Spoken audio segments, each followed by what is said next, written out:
Olá! Hoje o mercado financeiro nos deixou uma verdadeira charada. Porque se a gente olhar só a manchete do dia 19 de janeiro de 2026, parece que, sei lá, nada aconteceu. Exato. O Ibovespa ficou ali no 0 a 0. Mas a nossa fonte, uma matéria bem completa sobre o fechamento do pregão, mostra que por baixo dessa calmaria toda, o dia foi um caos. Foi um caos silencioso. Pois é, a gente teve ameaça de guerra comercial, tensões geopolíticas com a Groenlândia no meio. E mesmo assim, a Bolsa Brasileira mal se mexeu. Como é que isso é possível? É exatamente esse o ponto. A história do dia não está no resultado final, mas no cabo de guerra que levou até ele. De um lado, o mundo, pegando fogo. E do outro, o Brasil parecendo uma ilha. Uma ilha de tranquilidade.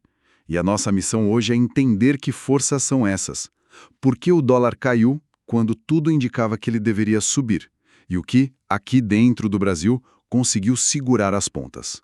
Vamos mergulhar nessa dinâmica para entender o que realmente aconteceu. Ótimo. Então, a primeira pista, eu acho, tá nos números básicos, que já são a cara da confusão. O Ibovespa fechou com uma altinha de 0,03% nos 164.849 pontos. É um empate técnico, basicamente. Exato. Mas o que salta aos olhos é o volume negociado. São 12,8 bilhões. Muito baixo. Isso já diz alguma coisa, né? Diz quase tudo. Esse volume baixo é a chave do mistério, a primeira peça do quebra-cabeça. E a razão é simples. Feriado de Martin Luther King nos Estados Unidos. Ah, claro. Com as bolsas americanas fechadas, o principal motor do mercado global fica desligado. Isso significa menos investidores, principalmente os estrangeiros, operando por aqui. O que, na prática, deixa o campo de jogo mais vazio. E quando o campo está vazio... Qualquer jogador faz mais barulho. Em dias assim, o mercado fica muito mais sensível, mais reativo. Uma notícia que num dia normal seria só um ruído, hoje ganha uma proporção enorme. Faz sentido. Como tem menos dinheiro circulando para absorver os impactos, qualquer ordem de compra ou venda um pouco maior pode chacoalhar os preços. A estabilidade do índice, na verdade, esconde uma briga intensa que aconteceu debaixo dos panos. E que briga? A grande fonte de tensão do dia veio, como quase sempre, de uma declaração do presidente americano Donald Trump. E o assunto é inacreditável. A Groenlândia. Pois é. De repente, a Groenlândia virou o centro do universo financeiro. Parece piada, mas o impacto foi seríssimo. A matéria detalha bem que Trump anunciou um plano de impor novas tarifas de importação a uma lista de países europeus. E não são países pequenos, né? De jeito nenhum. A lista tem Dinamarca, Noruega, Suécia, França, Alemanha, Reino Unido, Países Baixos e Finlândia. Todos eles na mira. E tudo porque eles se posicionaram contra o plano americano de controlar a Groenlândia. É uma demonstração de força geopolítica com arma econômica. E que arma! As tarifas são pesadas.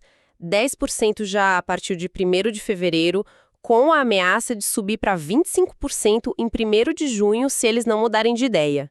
O recado é claro e o prazo é curtíssimo. O fascinante aqui é a reação em cadeia que isso provoca.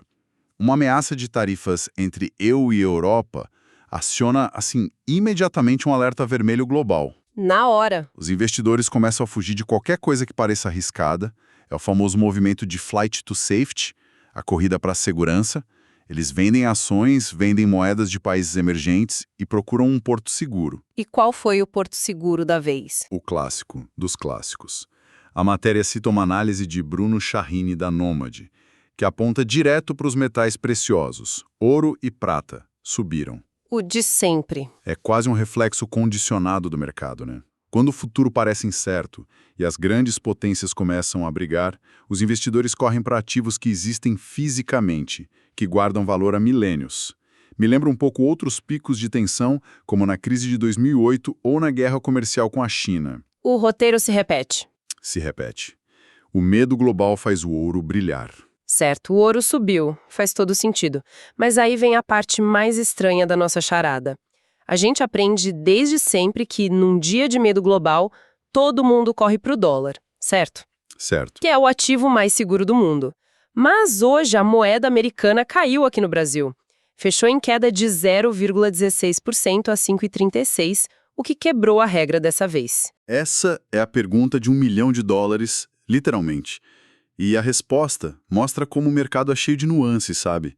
A regra não quebrou, ela só tem um segundo parágrafo. E qual seria? A tensão toda foi causada pelos Estados Unidos. A ameaça de uma guerra comercial com um bloco econômico gigante como a Europa não gera só medo do risco, gera também desconfiança na própria moeda de quem começou a briga. Ah, então o tiro saiu pela culatra, de certa forma. O dólar apanhou no cenário global. Exatamente. O dólar perdeu força em relação a outras moedas fortes e, claro, em relação ao ouro. Os investidores pensaram, ok, eu quero segurança, mas a fonte da instabilidade atual é a própria política americana, então talvez o dólar não seja o melhor esconderijo agora. Entendi. E quando isso acontece, quando o dólar se enfraquece lá fora, o real acaba se valorizando aqui dentro, quase que por tabela.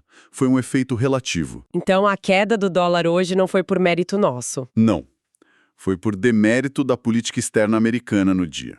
Entendi. Então a gente teve essa sorte do dólar enfraquecer lá fora, o que deu uma aliviada na pressão por aqui. Mas eu me pergunto, se o cenário aqui dentro estivesse ruim, com uma notícia de inflação estourando, por exemplo, essa ajuda externa teria adiantado alguma coisa? Ótima pergunta. Ou a gente teria afundado de qualquer jeito? Provavelmente teríamos afundado. A ajuda externa só funcionou porque encontrou um terreno minimamente estável por aqui. E foi exatamente o que aconteceu hoje. A matéria aponta 2 fatores locais que serviram como uma espécie de amortecedor. E o primeiro deles foi o Boletim Focus, do Banco Central. Isso. Os dados do Focus mostraram uma revisão para baixo na expectativa de inflação, o IPCA, para 2026. A previsão caiu para 4,02%. É uma mudança pequena, não? Pode parecer mínima, mas para o mercado é um sinal poderoso. Significa que os analistas estão vendo um cenário de preços mais controlados lá na frente. E inflação controlada é música para os ouvidos de quem investe. Porque sugere menos juros no futuro. Exatamente. Menos necessidade de o Banco Central subir tantos juros. O que é bom para a atividade econômica e para a Bolsa. E o segundo fator foi uma entrevista do ministro da Fazenda, Fernando Haddad, que aparentemente agradou bastante o mercado. Mas falando sério, uma única entrevista de ministro tem tanto poder assim? É uma desconfiança válida. Muitas vezes, o efeito de uma fala dura só algumas horas, mas nesse caso, o conteúdo e o timing foram perfeitos. O momento foi certo. Perfeito. A matéria traz análise de Bruno Peri, da Fórum Investimentos, que explica bem o porquê. O ponto central não foi uma promessa vaga, mas um apoio institucional claro do Ministério da Fazenda ao Banco Central. Ah, um sinal de que os dois estão na mesma página. Exato. Pensa bem, o mundo lá fora está uma bagunça, cheio de imprevisibilidade por causa de uma briga sobre a Groenlândia. Aí, aqui dentro, o governo e o Banco Central mostram que estão alinhados. Isso. Tanto na política de juros, quanto na condução de um assunto delicado, como a matéria citou, que era a liquidação do Banco Master. Isso. Isso para o investidor é um alívio enorme. Traz a sensação de que, pelo menos aqui, as regras do jogo são claras e a casa está em ordem. Foi o contrapeso perfeito para o ruído externo. Certo. O quebra-cabeça começa a fazer sentido. Tivemos a tensão externa, que enfraqueceu o dólar globalmente, e o suporte interno, que deu confiança para o investidor local. O resultado foi esse empate. Essa estabilidade no Ibovespa. Mas e quando a gente abre o capô do índice e olha para as ações individualmente? Aí a história de dia parado acaba de vez, né? Acaba completamente. O raio-x da Bolsa mostra que, enquanto o índice geral dormia, teve muita gente ganhando e perdendo dinheiro. A estabilidade foi só a média de movimentos bem fortes. Nas maiores altas, por exemplo, a lista é bem diversa. Tivemos HPV3 da Apvida subindo 3,85%. Quase 4%. E RBR3 do IRB com alta de 3,59%. Curi3 da Curi com mais 2,94%. DIR3 da Direcional subindo 2,67%. E PRIO3 da Prio com 1,72%. Uma mistura de saúde, resseguros, construção e petróleo. Exato. Olhando para a Apvida no topo, eu me pergunto, Será que em dia de confusão global o investidor corre para a saúde por ser um setor mais defensivo? É uma tese muito plausível. A lógica seria que as pessoas não deixam de precisar de médico por causa de uma briga sobre a Groenlândia, né? Exatamente. Setores de consumo não discricionário como saúde e até alguns de alimentos tendem a sofrer menos com incertezas macro. Pode ter sido um movimento de busca por segurança dentro da própria bolsa, trocando ações de empresas mais cíclicas por outras mais resilientes. E PRIO, petróleo. Já o caso da PRIO, de petróleo, provavelmente se beneficiou da alta da commodity no mercado internacional, que também reage a tensões geopolíticas. E do outro lado, na ponta das perdas, a gente viu o Natio 3 da Natura caindo 3,41%, Uma queda forte. CSN 3 da CSN com perda de 3,15%, Raiz 4 da Raizen recuando 2,44%, Vamo 3 da Vamos com queda de 2,22% e Rad L3 da Raia Drogasil caindo 1,99%. Aqui também temos histórias interessantes. A queda da CSN, uma gigante de siderurgia e mineração, parece uma reação direta à ameaça de tarifas. Ah, claro. Uma guerra comercial entre EUA e Europa significa menos crescimento global, menos demanda por aço e minério de ferro. Isso bate direto no resultado da empresa. É o oposto do setor de saúde, cíclico, exposto ao humor da economia mundial. Faz todo sentido. E Natura? Uma empresa tão voltada para o consumo. A Natura tem uma exposição internacional muito grande, principalmente na Europa. A ameaça de tarifas e a desvalorização do euro frente a outras moedas podem impactar diretamente as operações e os resultados dela lá fora. Entendi. Veja como a dispersão do dia não foi aleatória. Cada empresa reagiu de acordo com o seu próprio modelo de negócio a esse cenário complexo. Então, para amarrar a história toda e resolver nosso mistério, o dia no mercado pareceu um lago calmo na superfície, mas por baixo foi uma correnteza forte. Exato. De um lado, a tensão geopolítica iniciada pelos Estados Unidos, que pressionou o mundo para cautela, mas que, ironicamente, enfraqueceu o dólar e nos deu um alívio. Do outro, notícias domésticas positivas, como a inflação mais comportada e o alinhamento entre governo e BC.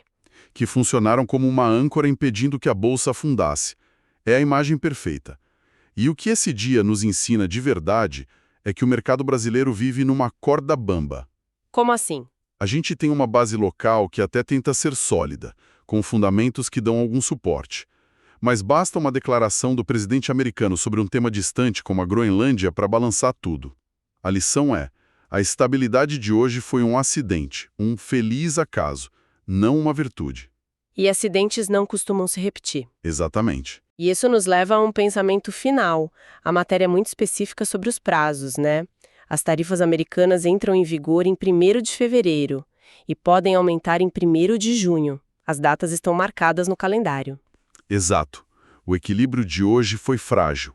A pergunta que fica no ar, então, é: se essa disputa entre Estados Unidos e Europa realmente escalar e a pressão externa aumentar 10 vezes, como esse equilíbrio se rompe? Será que o suporte doméstico aguenta? Aquele suporte que segurou as pontas hoje seria suficiente? E mais importante, se o ouro foi o refúgio de hoje, quais seriam os próximos? Que outros setores da nossa economia poderiam ser afetados, ou quem sabe se tornar os novos portos seguros? Para quem quer fugir da tempestade, A história de hoje pode ter sido só o primeiro capítulo.